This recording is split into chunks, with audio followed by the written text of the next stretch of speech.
나는 최루탄으로 아들을 잃은 배은심 씨와 최루탄을 만든 회사 사장 한영자 씨가 만난다면 과연 어떤 상황이 벌어질까 하는 상상을 했습니다.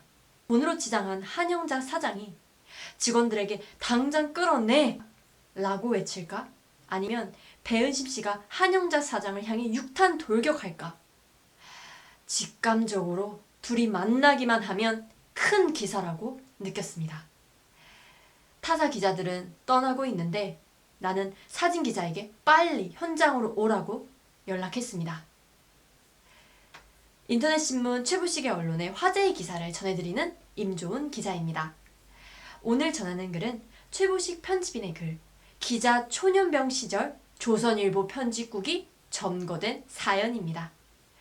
시작하겠습니다. 1987년 6월 항쟁의 도화선이 됐던 연세대생 고 이한열 열사의 어머니 배은심 여사가 향년 82세의 나이로 별세했습니다.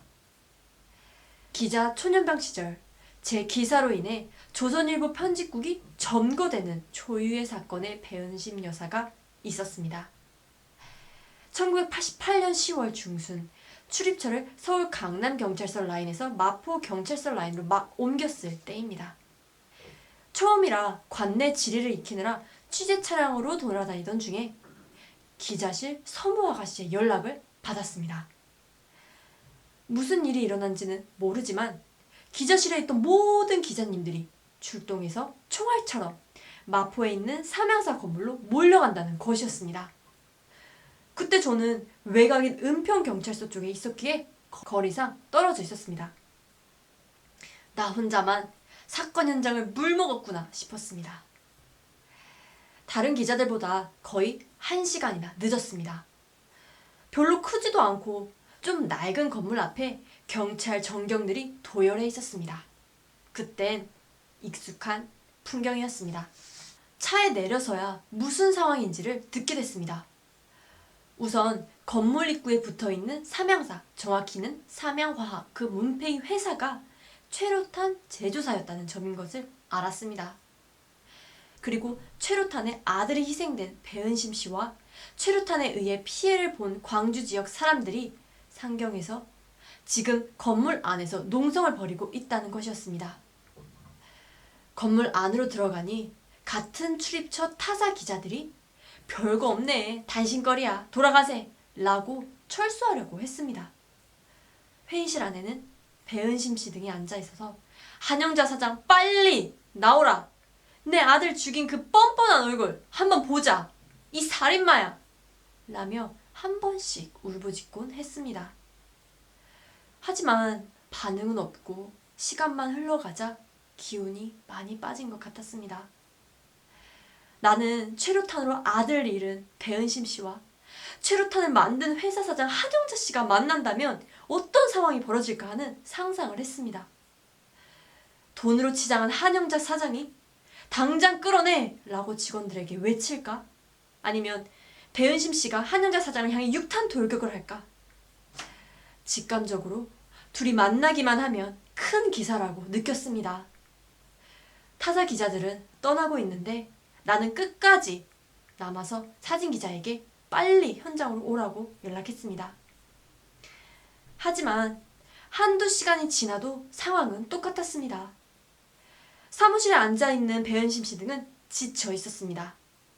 서로 만날 가능성은 희박해 보였습니다. 경찰이 취재진에게 외부 동조 세력이 안으로 더 들어오는 걸 막기 위해 건물 입구 철제 셔터를 곧 내린다. 지금 밖으로 안 나가시면 나가고 싶다 해도 못 나가신다 라고 말했습니다. 그때까지 남아있던 기자들도 상황이 지루해지자 셔터 내리기 전에 빨리 나가자 며 돌아갔습니다. 혹시나 하는 마음으로 현장에 남은 기자는 나와 사진기자 그리고 외신 사진기자였습니다. 석간신문 수습기자 1명도 있었다고 합니다. 시간은 흐르고 저녁이 되자 그날 점심을 허술하게 먹었던지 허기가 졌습니다. 하지만 셔터문이 내려져 있어 밖으로 나갈 수 없었습니다.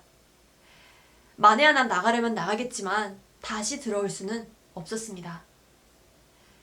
나는 현장 경찰 간부에게 빈 사무실에서 언제까지 저 사람들이 저렇게 있어야 됩니까? 한영자 사장에게 얘기해 만나도록 해주세요. 우리도 그만 퇴근해야죠. 라고 옆구리를 찔렀습니다. 경찰 간부는 어디 있는지 나도 몰라요. 아내는 없어요. 외부에 있다고 들었는데 한번 만나주면 될 일인데 라고 답했습니다. 그러다가 시간이 더 흘렀는데 갑자기 한영자 사장이 돌아왔다는 소리가 들렸습니다. 내 눈에 비친 한영자 사장은 머릿속으로 상상했던 화려한 모습이 아니었습니다. 배은심 씨는 한 사장의 모습을 대하자 악에 받쳐 외쳐대고 오열하고 또 외쳐대고 맥없이 흐느꼈습니다. 배은심 씨가 심적으로 얼마나 힘들었는지 청심환을 연거푸 먹는 장면에서 볼 수 있습니다. 저도 자식 키우는 입장에서 이한열 모친께 용서를 빌고 싶다며 울먹거렸고 앞으로 방산업체 관련법에 접촉되더라도 최루탄 생산은 하지 않겠다라고 말했습니다.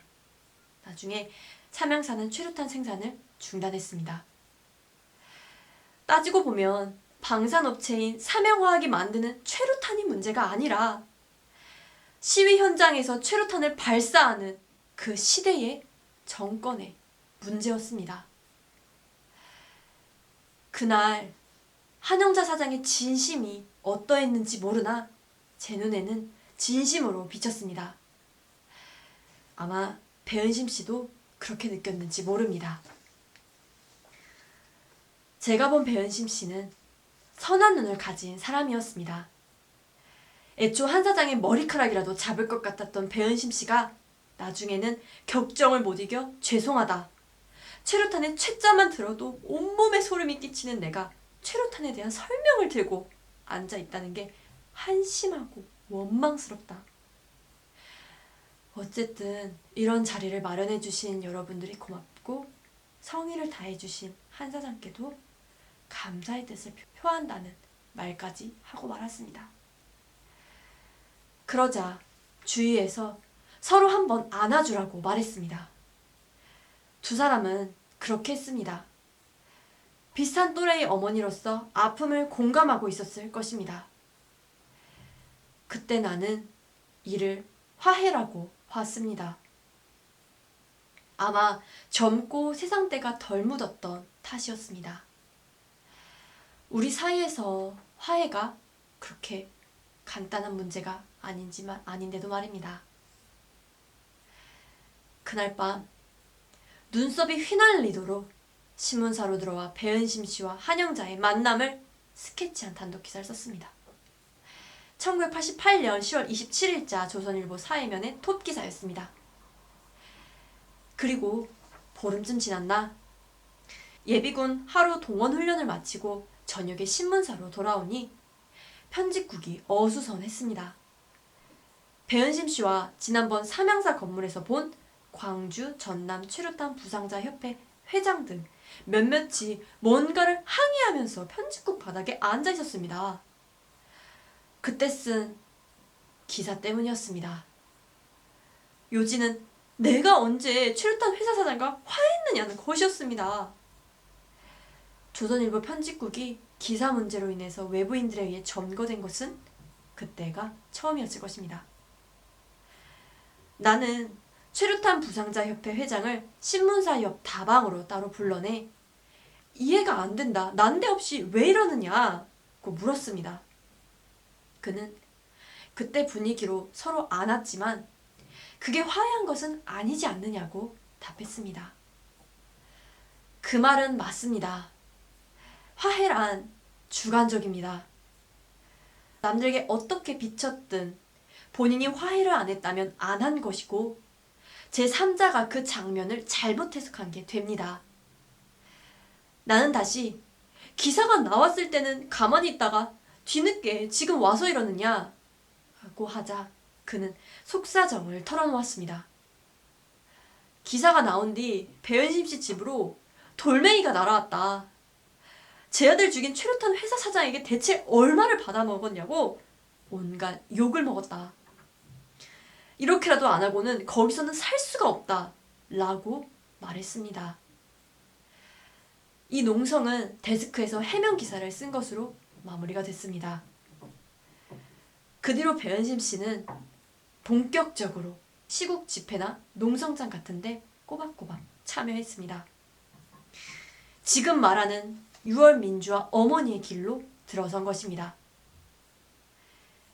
노무현 정권이 들어서자 KBS 방송에서 이제는 말할 수 있다 라는 제목의 시리즈를 했습니다. 주로 조선일보의 왜곡과 오보에 관한 기사를 썼는데 내가 쓴 배은심, 한영자 기사도 들어있었습니다. 정권의 홍위병 방송이려니 하면서 그저 흘러가도록 내버려 두었습니다. 배은심 여사가 돌아가셨다는 소식을 듣고 나자 기자 초년병 시절의 옛 기억이 떠오른 것입니다. 부디 저 세상에서는 평온하시길 빕니다. 구독과 좋아요는 큰 힘이 됩니다. 그리고 언론다운 언론, 최부식의 언론으로 들어오십시오. 검색창에 최부식의 언론을 입력하시면 됩니다. 좋은 하루 되십시오. 임좋은 기자였습니다.